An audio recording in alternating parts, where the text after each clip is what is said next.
Saludos amigos. En este video vamos a hablar sobre las bases teóricas, que es una sección que corresponde al capítulo 2 del trabajo especial de grado. Vamos a compartir la pantalla para mostrar información relacionada.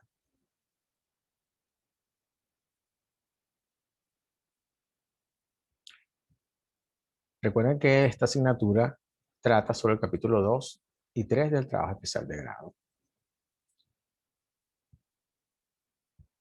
El capítulo 2 se trata del marco teórico. Y el marco teórico, aquí vamos a recordar que tiene 5 secciones.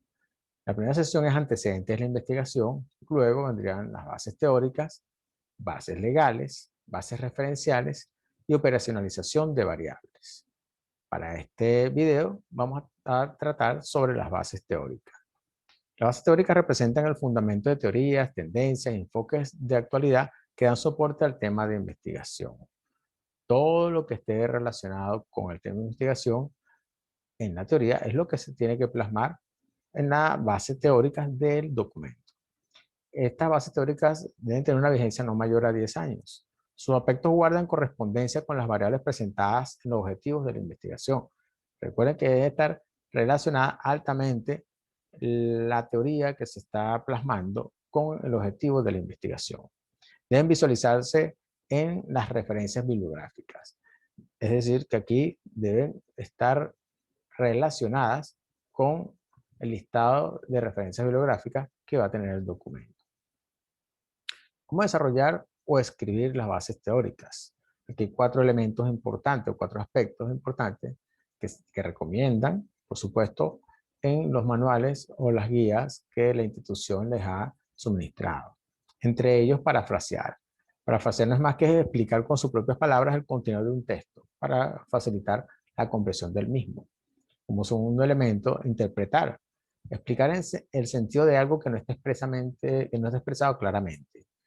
Aquí puede ocurrir que hay muchos términos técnicos o aspectos técnicos y es necesario explicarlo con un lenguaje mucho más entendible. Resumir, obtener en forma abreviada las ideas importantes de un texto. Aquí, aunque la teoría puede ser muy amplia, ustedes van a tener que resumirla para que pueda estar bien definida dentro de su documento. Y aplicar los planteamientos y aspectos teóricos de autores consultados, acordes con el tema estudio. Estos 4 elementos son fundamentales para el desarrollo de su base teórica. Importante que analicen, lean, analicen y después plasmen ustedes con sus propias palabras la información o la teoría que justifica su proyecto de investigación.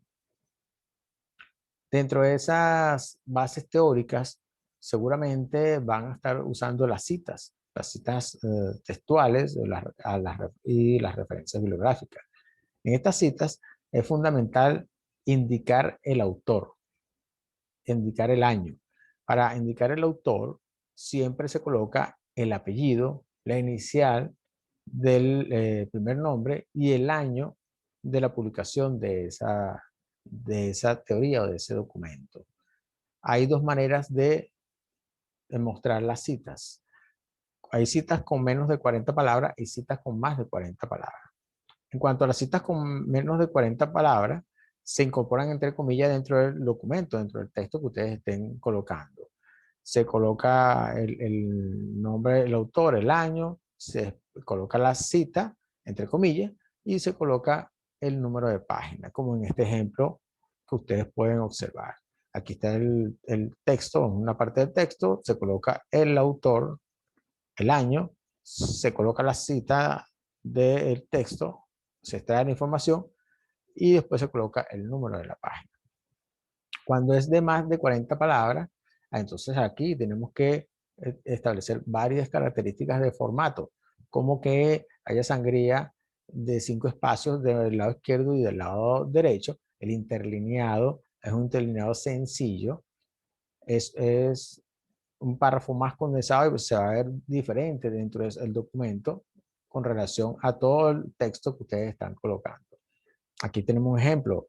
donde aparece el autor, el año, y después se menciona qué y aparece la cita, en una cita que está condensada en una sangría con 5 espacios, tanto del lado izquierdo como del lado derecho, y al final el número de la página. Es importante que estas citas aparezcan en el listado de referencias que estará al final del documento o al final de su proyecto. Y esto debe ser verificable. Así que tenga mucho cuidado en colocar estas citas y que aparezca en esas referencias, en ese listado de referencias. Mis recomendaciones, recomendaciones general, es que primero revisen el manual de elaboración, que es donde muestran todos los criterios, revisar el manual del capítulo 1, revisar la guía del capítulo 2, ahí establecen todos los criterios. Revisar bien las normas de presentación del documento, en cuanto a márgenes, fuentes, formato de los párrafos, el interlineado, todas esas normas están especificadas en el manual. Las normas APA son normas que rigen una cantidad de criterios y la institución ha basado sus normas en las normas APA, pero tiene sus propios criterios establecidos que están todos en los manuales. Por lo tanto, yo los invito a que lean bien los manuales para que coloquen el documento con la normativa que establece la institución. Y por última recomendación, bueno, revisen un documento que aparece en el campus, que yo coloqué en el campus, que se llama Utilidades Ofimáticas. En ese documento, yo le doy una serie de recomendaciones con respecto al uso de las referencias bibliográficas para que sea más fácil trabajar con las referencias bibliográficas. Eso es un poco engorroso cuando tenemos que colocar esas referencias bibliográficas al final del documento. Por lo tanto, en esta herramienta que yo le estoy, en estas utilidades que le estoy mostrando en ese documento, les indico una cierta estrategia para hacer uso de esas referencias bibliográficas de una manera mucho más fácil. Con esto, bueno, yo les invito a que hagan su mejor esfuerzo y por supuesto, les deseo el mayor de los éxitos en esta etapa de su proyecto. Saludos.